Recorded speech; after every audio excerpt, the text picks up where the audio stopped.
watching? Tell me who's watching? Who's watching me? Let me start out by welcoming U.S. Interior Department Secretary Ken Salazar to our city once again, and also the Regional Director for the U.S. Environmental Protection Agency, Judith Eng. And these are two people who are bringing good news, so we certainly want to be nice to them. If I ask for a cup of coffee or something, give it to them, something like that. And I just wanted to point out to start that City Councilman Lou Fidler is here, and Anthony Testaverde from Senator Marty Golden's office is here as well. So welcome. The Secretary and I are about to sign an agreement with far-reaching benefits for what may be one of the nation's, in fact, I will say that it is one of the nation's great treasures lying within the borders of any city in the nation, and that is Jamaica Bay. Around the bay, which is one of the richest wildlife habitats anywhere on the Atlantic coast, you will find more than 10,000 acres of parkland and protected national areas. Some of the land, including Marine, Canarsie, and Spring Creek parks, are controlled by the city, and some of it, including Fort Tilden, Floyd Bennett Field, and the Jamaica Bay Wildlife Refuge, under federal jurisdiction, specifically the National Park Service, who did such a great job of protecting America. They're the equivalent together of 3 Central Parks, 3 Prospect Parks, and 3 Van Cortlandt Parks combined. This is a big area, and they're a tremendous resource for a wide range of outdoor recreation. Fishing, bicycling, hiking, kayaking, sailing, as well as observing thousands upon thousands of migrating birds of astonishing variety and beauty. Is Adrian's Marine Park golf course within this? So why did we leave that out of my remarks? I mean, have to have priorities. But even these city and federal holdings sit next to one of another like pieces of a jigsaw puzzle. They don't always fit well together. They have different rules and operating practices, and in some cases federal and city agencies duplicate work that could be done better if we cooperated. And that underscores the goal of the agreement that we're about to sign, being bolder, more innovative, and more cooperative by managing these extraordinary public lands as one great urban park. And that is keeping with our administration's Plan YC agenda and waterfront vision and enhancement strategy. Now, we've reached a formal legal agreement to begin a process of making that goal a reality.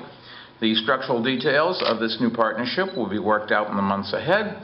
The City and the Interior Department are now committing to a joint planning process that will devise a new, unified governing model and new common objectives for the publicly owned land ringing Jamaica Bay.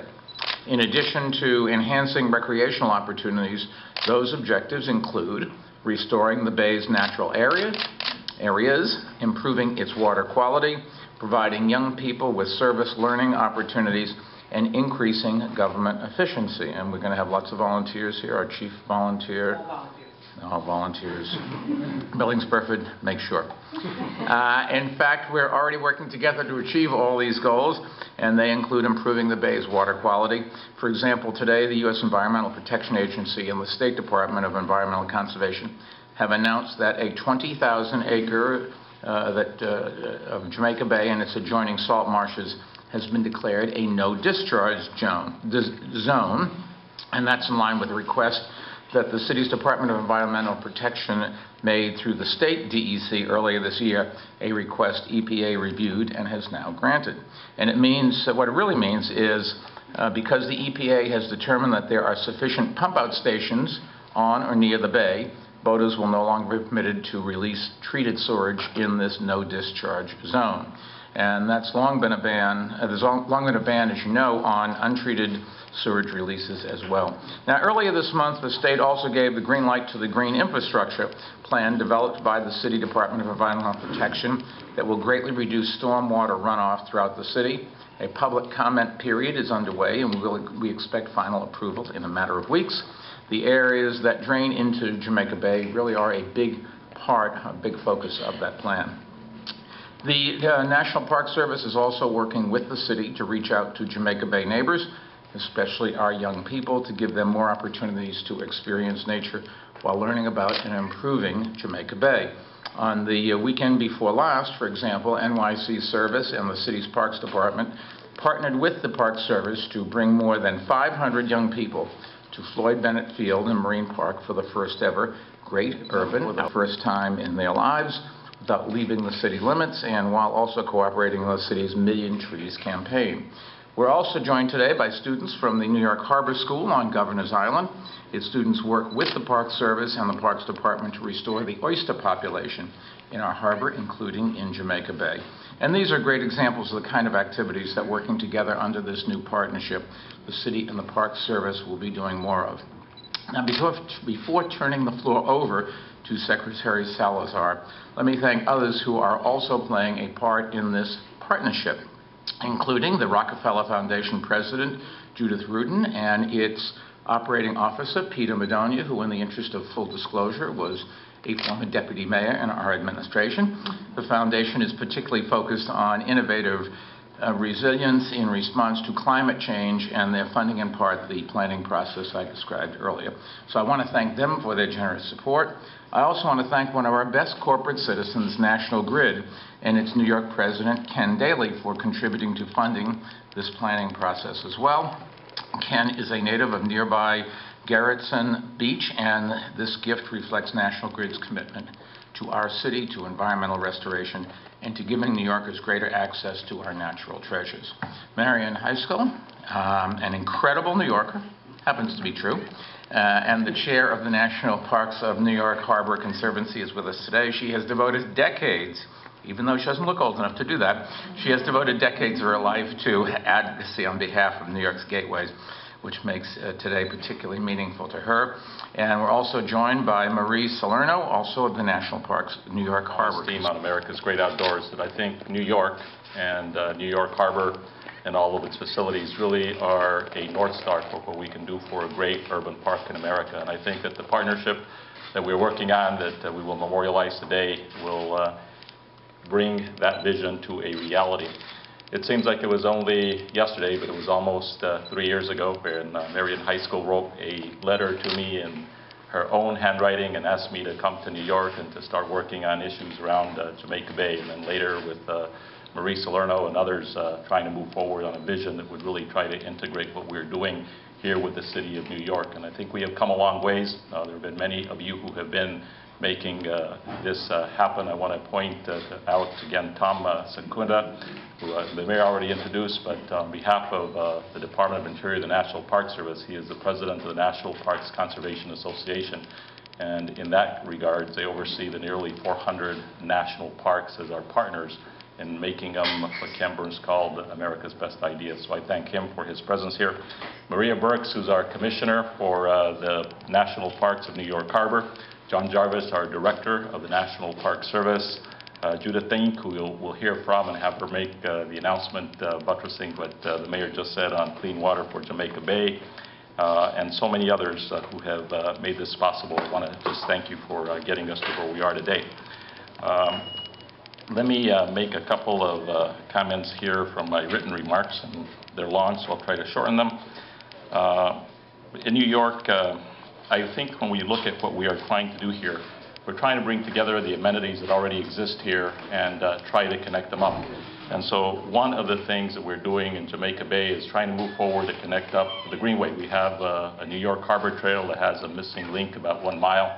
Both the mayor and I are working with Ray LaHood of the Department of Transportation to see how we can get the last remaining money so that we can connect up those kinds of trails. So we ultimately are seeing a system of green space and trails around New York and around Jamaica Bay that will bring all of this community together. We also are celebrating what is the largest urban campground in America. We piloted it this year, and in the succeeding years, you will see this largest urban campground continue to grow. Now, a few months ago, when the mayor and I at Gracie Mansion had a breakfast and then a summit with people who were interested in the future of Jamaica Bay, we agreed that there would be groups that would follow up on that summit and that they would craft the kind of agreement and the kind of plan that we are talking about here today. And since then, much work has been done. The mayor and all of his staff in the mayor's office and in his agencies have shown extraordinary leadership. And the one thing that is absolutely clear is that this cannot be done and it cannot be successful without the leadership of the mayor. The agreement today is a major step forward in this process. It will include the effective management of our park systems, both on the New York side as well as on the national park side. It's important to think back about the context that gets us here today, and I think why Marion High School wrote me that letter almost 3 years ago. And that is that with the establishment of the Gateway National Recreation Area in the early 70s, the land was arbitrarily divided. It was arbitrarily divided. And so as a result, the national parks in New York, Jamaica Bay, operated in their own silo, very independent from what the city did, and the city did what it did, very independent from what the national parks have done. And so what this agreement will do is to bring about the kind of collaboration and the kind of sharing of resources and management that will allow us to look at the landscape as one landscape where we share the management responsibilities. We also will have a focus on the science and restoration, looking forward to the possibility of creating a center for urban ecology, much like we have done in a few other places around the country. There's tremendous science that we already have and tremendous science to be developed here in this area. Third, access and transportation. We need to make sure that the millions of people who live here in New York, especially our young people, have access to this great urban amenity here in New York. And finally, the relationship with student organizations, school organizations around the city will make sure that we have opportunities like the ones that we have here with the New York Harbor School. So these are exciting opportunities for us, and we very much look forward to having a very strong collaboration with the City of New York, and this agreement memorializes that.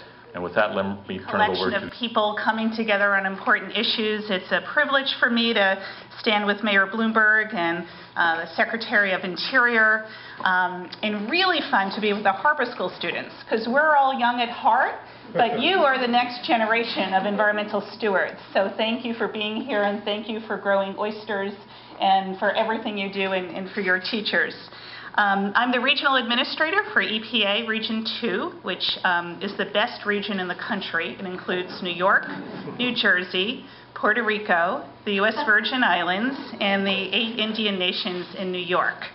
And I want to acknowledge my colleague Michelle Jocello, who is here today, who's helped work extensively on the announcement we are going to make. EPA has an important role to play in President Obama's Great American Outdoors Initiative, because if we don't have clean air, clean water, clean land, then we don't have much of a great outdoors. No one wants to spend time outdoors if the water is dirty or the air isn't clean. So we are very excited to be part of today's announcement. It's terrific to be at Jamaica Bay. Even though it's drizzling a little when this is done, you must walk outside and see this magnificent beauty. This has been a tremendous recreation spot for New York City for generations, for boating and swimming and birding. I'm always happy to learn that birders come from all over the country to look at birds here, to watch this amazing variety of birds that make this area their home. Over 200 species of birds, including the yellow-crowned night heron, the white-faced ibis, and my favorite, the piping plover, all live here in the bay. So that means this water needs protection. So today I'm pleased to announce that EPA is designating Jamaica Bay to be a no-discharge zone. That means that boats are banned from discharging sewer into the water. And the way this came about was under the Clean Water Act. The New York State Department of Environmental Conservation is able to file a petition with the EPA asking for this designation. So they filed that petition back on March 31st, and EPA looked at the details. We know that the important elements of the law were met, so we approved the petition. This no discharge ban is effective tomorrow. So that's pretty quick. They asked us March 31, the effective date is tomorrow. So what this means, if you're a boater, is you can still boat and enjoy this resource, but you have to go to pump out facilities to deal with your sewage. There are 4 of them on the bay. They're all for free. So there's no reason why people cannot use these designated pump out facilities. This will protect water quality and preserve aquatic habitat in the bay. EPA's been doing this all over the state. I was on Long Island Sound last month where we announced a no discharge zone. Last year I was up on the New York State Canal, always fun. They have a no discharge zone. We have one pending with Lake Ontario. And the question I always have is, really, like, up until today, you could actually discharge raw sewage into Jamaica Bay? That doesn't make sense to me, so I am glad we're able to put this into place. The reason why we're doing this is not just to protect aquatic habitat, but also to protect public health, something that the mayor certainly has been a national leader on. Sewage discharges from boats contain harmful levels of pathogens, and they contain chemicals such as formaldehyde, phenols, and chlorine. These chemicals and pathogens can pose significant health threats. They can affect our GI system and make people sick. No one wants sewage in their water. No one. I think we're certain of that. So this no discharge zone will ensure that more than 17,000 acres of open water and all the upland islands and marshes will be protected. So I think this is a great environmental win for New York City. It's also a great step forward for public health in this bay. So I want to thank the mayor and the Interior Secretary for being here today, for their extraordinary leadership on the importance of creating a clean and healthy environment, for their support for restoring Jamaica Bay, one of our nation's most cherished urban to about $6 billion in water quality improvements, not just in Jamaica Bay, but in the whole estuary area of New York Harbor. New York water quality is actually better than it's been in about 101 years. We know this because we've been doing a survey for that long.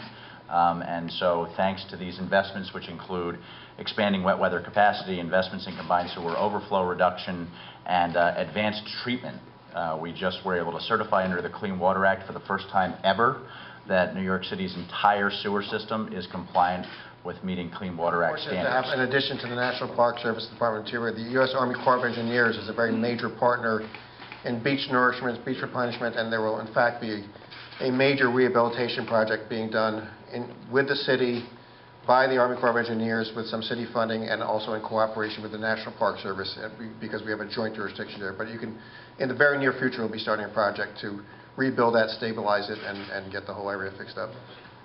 Good. Any other questions?